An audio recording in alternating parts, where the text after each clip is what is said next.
नैतिकता के आधार पे अगर देखा जाए तो ये सरकार अस्तित्व में है ही नहीं है।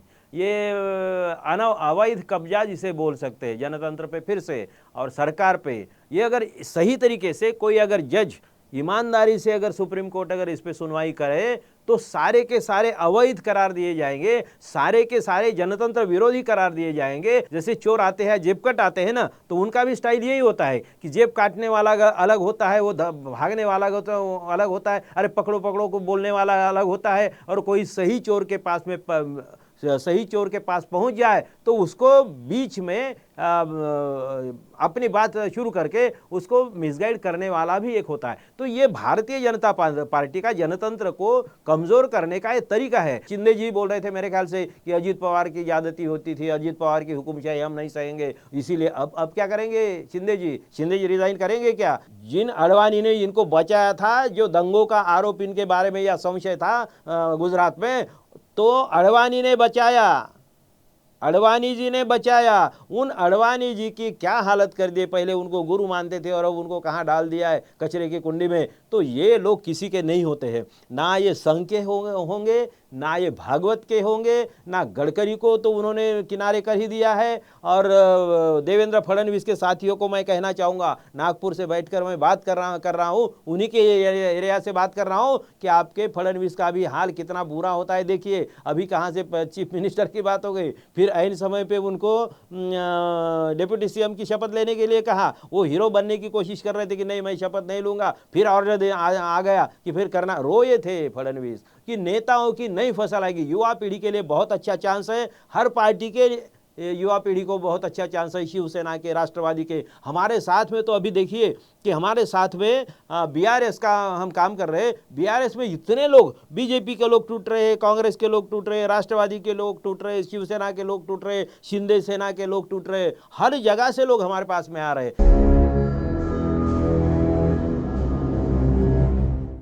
नमस्कार। तो महाराष्ट्र में बगावत, ये जो कुछ हुआ है पॉलिटिकली, तो इसको बगावत कहने के बजाय अगर हम गद्दारी कहें तो बहुत अच्छा है।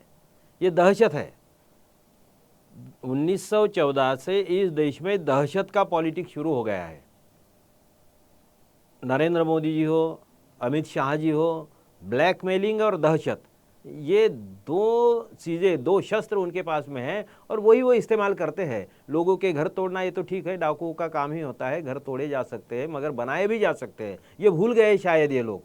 घर तोड़ेंगे, जितनी बार तोड़ेंगे उतनी बार बनाए जाएंगे, मगर जब डाकुओं का अड्डा अगर उद्ध्वस्त होने को आया है तो फिर से नहीं जुड़ सकता। ये उन लोगों ने समझ लेना चाहिए। इस देश में बाबा साहब ने जो हमें संविधान दिया है, जनतंत्र दिया है, उसी को तहस नहस करने के लिए ये लोग जो हम अलग अलग लोगों के घर तोड़ रहे हैं और हम लोगों पे हमले कर रहे हैं, जनतंत्र पे हमले कर रहे हैं, तो जनता बर्दाश्त नहीं करेगी। और इसलिए मुझे लगता है कि इनका जो मोदी शाह जी की राजनीति है ज़्यादा दिन चलेगी नहीं। ये 24 ही इनके लिए आखिरी दिन हो सकता है। हाँ, सरकार बच पाएगी या नहीं पाएगी, नैतिकता के आधार पे अगर देखा जाए तो ये सरकार अस्तित्व में है ही नहीं है।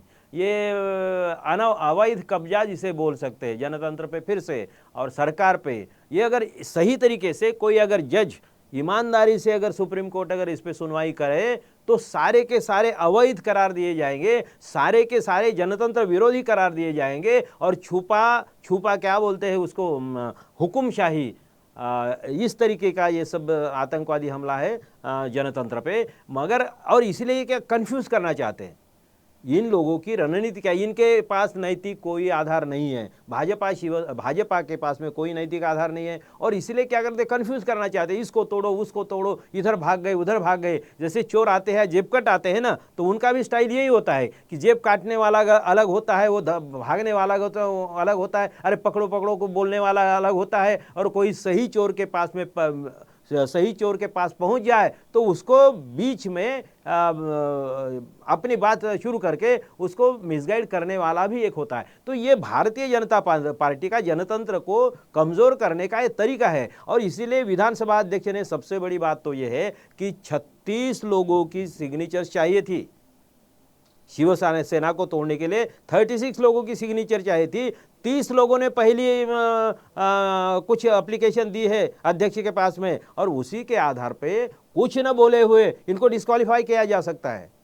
ये फैक्ट है। मगर ये इधर पूछो उधर पूछो, ये करो वो करो, तारीखें दे दो, ये सब नौटंकी चल रही। और ये अवैध सरकार नहीं घोषित करेंगे, और ये जो डिस्क्वालिफिकेशन वगैरह वाला कुछ नहीं होगा। जहाँ तक मेरा ख्याल है ये आने वाले लोकसभा चुनाव तक ऐसे ही खींचते जाएंगे। यहाँ पे कुछ हो भी जाता है तो और कुछ एक आधी एप्लीकेशन लगा देंगे और फिर वो शुरू हो जाएगा। सरकार चलती रहेंगी, क्योंकि सब ऊपर से नीचे तक सब चोरों का राज है। क्या करें, कानून अगर जिंदा है तो ये डिस्क्वालिफिकेशन का मामला स्पष्ट रूप से बनता है, इसमें कोई शक नहीं। यही कानून अगर जिंदा होता तो शिंदे खुद डिस्क्वालीफाई हो जाते, इसमें कोई शक नहीं है। मगर कानून जिंदा नहीं है, या कानून कोमा में चला गया है, या कानून को किडनैप कर दिया गया है, या कानून के नाम पर कोई और आदमी रखेल बन गया है सत्ताधारियों की। और इसीलिए ऐसे सिचुएशन में राष्ट्रवादी के शरद पवार जी को क्या न्याय मिलेगा ये तो कोई बोल नहीं सकते, कोई बता नहीं सकता।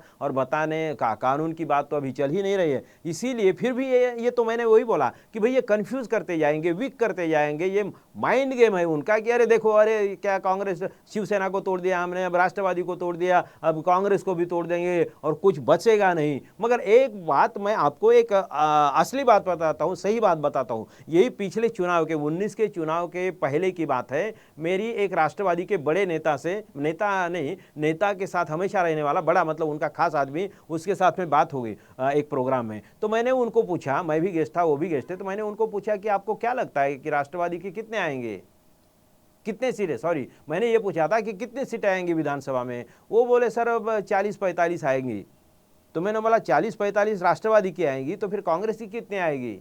तो वो क्या बोल रहा था कि सर 40-45 राष्ट्रवादी की नहीं, कांग्रेस और राष्ट्रवादी मिलाकर 40-45 आएंगे। देखिए कितने डिमोरलाइज हो गए थे, क्योंकि सब राष्ट्रवादी के लोग भाग गए थे, कांग्रेस के भी कई लोग भाग गए थे ये 19 के चुनाव के पहले, विधानसभा के पहले। तो इतने डिमोरलाइज हो गए थे कि उनका जो शरद पवार और सुप्रिया सुले जी के साथ में रहने वाला आदमी वो बोल रहा था कि 40-45 हम लोगों के मिलकर आएंगे। और ऐसी चर्चा नेताओं में थी, उसने खुद अपनी बात नहीं कही, वो कोई प्रवक्ता नहीं था, तो नेताओं में ही चर्चा ऐसी थी। इस कदर वो घबराए हुए थे कांग्रेस राष्ट्रवादी के लोग कि उनकी 40-45 सीटें आएंगी, ऐसे उनको लगता था। मगर बात क्या हो गई, भागे तो बहुत सारे लोग, कोलैप्स हो गई करीब करीब पार्टी सिस्टम, मगर सत्ता आ गई उनकी। ये देखिए सत्ता आने तक उनकी नौबत चली गई, परिस्थिति निर्माण हो गई। मैं अभी भी बोल रहा हूँ कि जनता बहुत गुस्से में है। इन लोगों को लग रहा है कि हम हमारी दहशत के सामने सभी डर जाएंगे, मगर ज़्यादा दिन नहीं डराया जा सकता।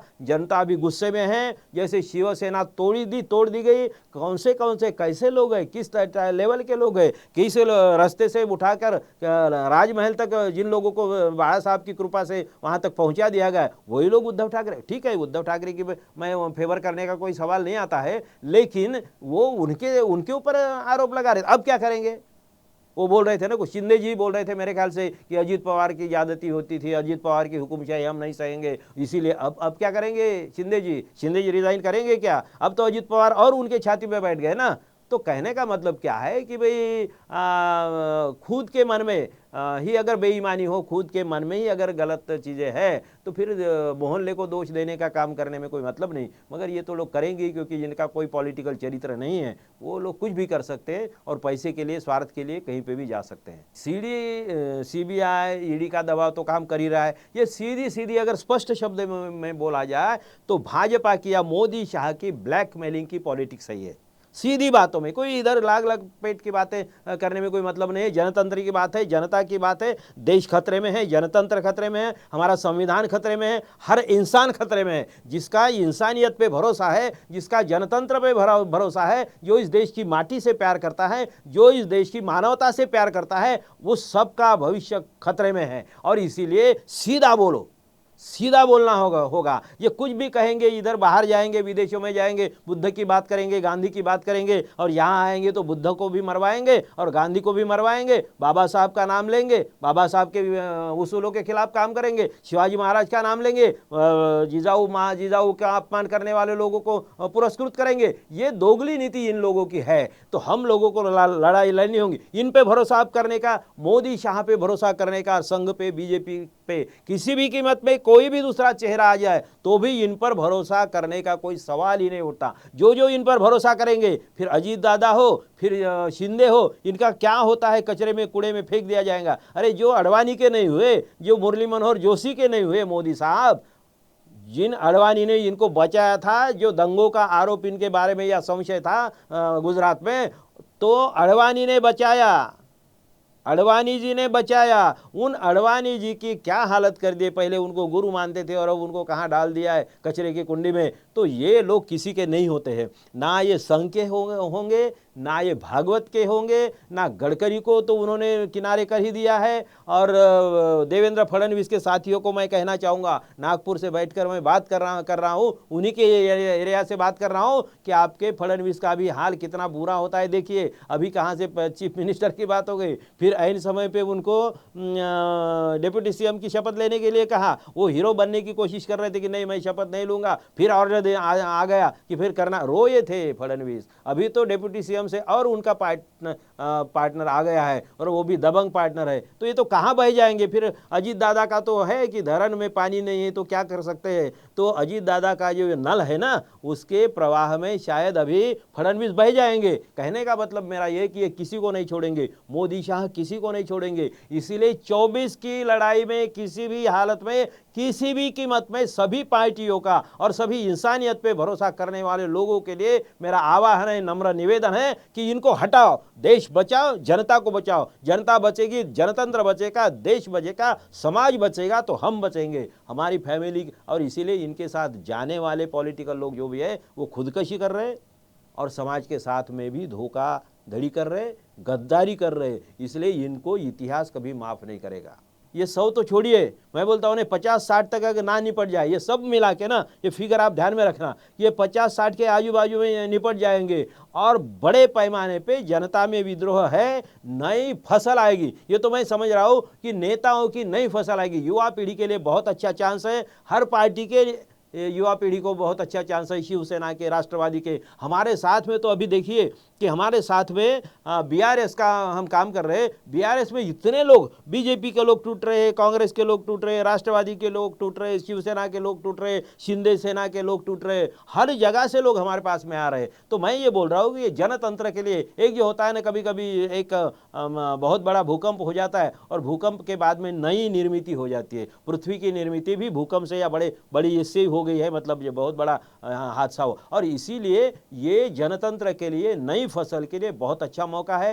ये तो बर्बाद कर नहीं पाएंगे, करने की कोशिश कर रहे हैं, मगर नई राजनीति, नया नेतृत्व। और जैसे कि हम अब धर्म आधारित राजनीति नहीं चलेंगे, अब नहीं चलनी चाहिए, क्योंकि जाति धर्म के नाम पर क्या इसको लड़ाएंगे, उसको लड़ाएंगे, ये उसको गाली देंगे, वो उसको गाली देंगे, ये सब बकवास है। और इसलिए हम जो बोलते हैं कि अब की बार किसान सरकार, अब किसानों की सरकार आएगी। अब गाँव से नई लड़ाई शुरू कर दी है हमने, गाँव लाखों मेंबर्स आ रहे, लोग साथ में आ रहे, तो इसलिए गाँवों की लड़ाई शुरू हो गई है, आम जनता की लड़ाई शुरू हो गई है। अब ऊपर में बैठे हुए, 5 स्टार होटल में बैठे हुए नेताओं की लड़ाई जो है ना, वहाँ से उठा के ये लड़ाई गाँव में जानी चाहिए। और गाँव की जनता इसमें जब शामिल हो जाएगी तो पूरा चित्र बदल जाएगा, पूरा जनतंत्र नए सिरे से कायम होगा। इस पर मुझे कोई 100% मेरा विश्वास है, इसमें कोई शक होने का कोई सवाल ही नहीं होता। हमारा जनतंत्र मजबूत है। हमारी नींव, जैसे तुकाराम महाराज, तुकडोजी महाराज, गाडगे महाराज, संत कबीर, इन संतों की विचारधारा पे समाज चलता है। और इसीलिए फुले शाह अम्बेडकर वाली जो विचारधारा है राजनीतिक, उस पर चलता है। तो ये तो कभी हार नहीं सकते। हाँ, थोड़ा बहुत हम भटक गए थे, इसलिए थोड़ा सा हमें पीछे 2 कदम पीछे लेना पड़ा, मगर जीत हमारी होगी, जनतंत्र की होगी, इस देश की होगी, इस जनता की होगी।